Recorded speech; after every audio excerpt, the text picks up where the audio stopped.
Сайн байцгаана уу? Та бүхэнд бидний эзэн Есүс Христийн хэрхэн мэндэлсэн тухай хуваалцахтаа болсондоо таатай байна. Хэдүүл Матай номны 1-р бүлгээс 1-р бүлгийн 18-аас 27 дахь эшлэгийг хамтдаа дуудан уншицгаая.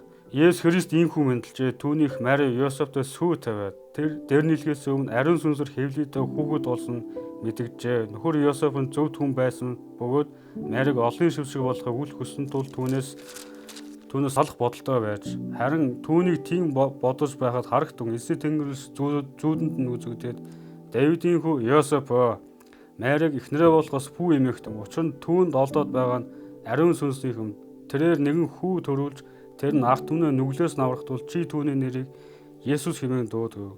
Эдүүгээ энэ бүхэн тохиолдсон иш үзүүлэгчдээр дамжуулан эзэн айлцсан биелэгтийн тул бөгөөд ингэхдээ харагтун онгон бүсгүй хүүгүүд болж хүү төрүүлнэ. Түүнийг Имануэль нэрлэнэ гэсэн юм. Йосеф нойрноосоос ирж эзэн тэнгэрлсэн тушаасыг эхнэрээ авсан ч түүнд тэнгэр зөрүүлдгүй байсаар төрүүлсэн хүүг нь Есүс гэж нэрлэв. Бурхны хийж байгаа ажлын заримдаа ойлгомжгүй, төсөөлөх аргагүй хүнд нөхцөл заримдаа бидэнд тохиолдог. Энэ зүйлүүд бидэнд ойлгомжгүй бас эргэлзээ төрөх зүйлүүд гарч ирдэг. Йосефийн түүх бол итгэл болон дуулахтай байдал нь бидэнд сургамж өгдөг тод жишээ юм аа.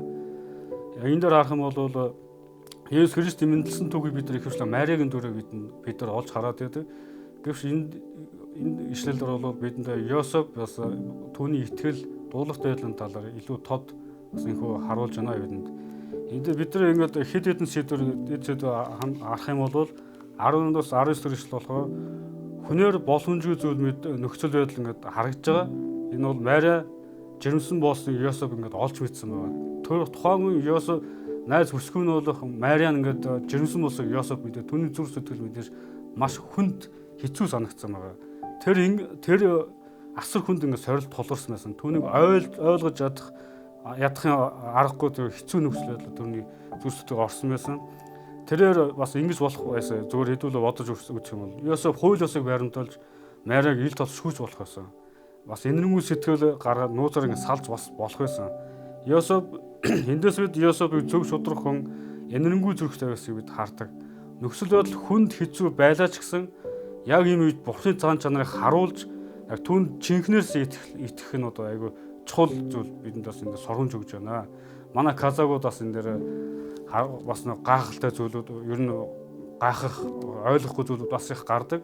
Тэгээд Алла тагалаа те яагаад ингэж Есүс ингэ төрүүлсэн бэ? Тэр одоо зөвхөн бурхан байсан юм уу? Тэр гэрэлсэн юм уу? Яагаад хүү хаанаас гарч ирэх гэж ойлгохгүй зүйл гарч ирдэг. Гэхдээ бурханы судар дурдсанаар онгон бүсгүй Мария болох тэр бүсгүй ариун сүнсээр бурханы гайхамшигтай бурханы төсөөлшгүй хүний ухаанаар төсөөлхийн аргагүй гайхамшигтай үнэн зүйлийг Бурхан түүхэнд бидэнд хийж өгсөн юм аа. Энэ бол бидний аврагч эзэн Есүс Христ онгон бүсгөөс мэндэлсэн зүйл юм аа. Энд бол яхахгүй бид нар итгэх хүн төрлөختний өмнө бидний зөвхөн итгэх итгэлээр л энэ зүйлүүдийг ойлгох боломжтой зүйлүүд гарч ирж байна.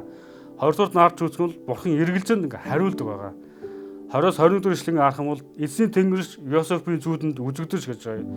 Йосеф эргэлзээ дунд байсан. Бурхан чимээгүй байгааг тэр зүүдээр нь дамжуулан аах хэрэггүй. Энэ үйл явдал Бурханаас гэдгийг бас ойлгуулсан. Хүүхдийн жинхэнэ зурлал бас Йосефт эзэн тэнгэрлэгчээр дамжуулан ойлгуулсан. Тэр хүү төрүүлнэ түүний нэг Есүс гэж дуудана гэсэн. Есүс гэдэг нэр нь болохоор аврагч гэсэн утгатай. Мөн энэ дараагийн ишлүүдийг харах юм бол зөвгнөл бас энэ дэр биелсэн байгаа даа. Олон мянган жилийн өмнө Исая намдар Бурханы хуучин гэрээний Исая намдар Исая иш үзүүлэгчдэр 3000 жилийн өмнө айлцсан тэр хүү зөвгнөл нь биелсэн байгаа. Онгон охин жирэмсэн болж энэ нь Исая 7:14 дэх зөвгнөл биелсэн байдаг. Имануэль бурхан бидэнтэй хамт гэд яг Исая номны 7 бүлэг болохоор бурхан ахаа санд ингээд ирэх аврагчийг зөвнөж хийсэн иш үзүүлгийн номн дээр дурдсан байдаг. Тэр нь одоо Есүс Христ ингээд Мариас онгон бүсгөөс мэндэлснээр биелээ болж байгаа юм аа. Энэ дээр болохоор Есүс бурхан өөрөө бидний дунд ирсэн. Тэрээр 100% бурхан бөгөөд 100% хүний бие төрхөөр одоо ирсэн байдаг. Хүн төрлөختний дунд ирсэн. Энэ бол түүхэн бодит үнэн зүйл байна. Айж зовлон эргэлзээ ганцаар л дунд бурхан бидэнтэй бас энэ хамт байдаг. Дөрөвдүгээр авч үзсэн бол Йосефийн талаар дуулахтай итгэл гэж байгаа. 24-өөс 25 дахь эшлэлээр харах юм бол Йосеф эзэн Тэнгэрийн шиг тушаасыг ёсоор гүйцэтгэсэн байдаг. Йосеф асуулт асуугаагүй, өөрийгөө ч өмөрөөгөө, нийгмийн дарамтаас айгаагүй. Тэр зүгээр л дуулууртай байсан. Бурхны тушаасныг тэр биелүүлсэн байдаг. Бид энэ бүхнээс ингээ дүгнээд үзэх юм бол том үйл явдлын ард яг даруй үнэнч хүний дүр төрх ямар чухал вэ гэдэг биднээс сурч болно. Мөн дээрээс нь чимээгүй дуулууртай байдал ямар чухал болохыг бидэнд харуулдаг. Өнөөдөр Бурхан биднийг ч бас ойлгохгүй нөхцөлд бас итгэх үү? Бурханд итгэх үү? Айцаас илүү түүнд найдах уу?